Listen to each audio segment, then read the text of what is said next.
ശത്രുക്കളുടെ ദോഷമുണ്ടെന്ന് ചിന്തിക്കുക. ശത്രുക്കൾ ചിലർ പറയാണ് ഭയങ്കര ശത്രുദോഷമാണ്, മിക്കവരും പറയുന്ന കാര്യം ഭയങ്കര ശത്രുദോഷമാണ്, ഭയങ്കര ദുരിതമാണ്. പിന്നെ അതുപോലെ തന്നെ തൊഴിൽ ചെയ്യുന്നിടത്ത് മേലധികാരികളെ കൊണ്ട് ഭയങ്കര അപ്രീതി, മേലധികാരികളുടെ ശല്യം ഇങ്ങനെയൊക്കെ ഉണ്ടെന്ന് വിചാരിക്കുക. അങ്ങനെയൊക്കെ ഉണ്ടെങ്കിൽ നമ്മളിപ്പോൾ ഈ പറഞ്ഞ് ഞാനൊരു ചെറിയ മന്ത്രം പറഞ്ഞു തരാം.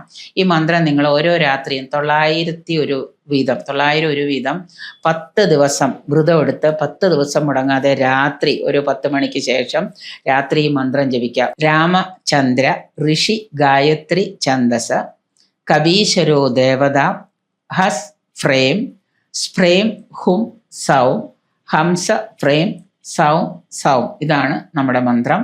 അക്ഷരത്തെറ്റില്ലാതെ വേണം എഴുതിയെടുക്കാനായിട്ട്. ഇത് വിചാരിച്ചിട്ട് ഫോണിൽ വിളിച്ചു കഴിഞ്ഞാൽ ചിലപ്പോൾ മന്ത്രം പറഞ്ഞുതരാൻ പറ്റിയെന്ന് വരില്ല. രാമചന്ദ്ര ഋഷി ഗായത്രി ഛന്ദസ കബീശ്വരോ ദേവത ഹസ് ഫ്രേം സ്ഫ്രേം ഹും സൗ ഹംസ ഫ്രേം ഹം സൗ.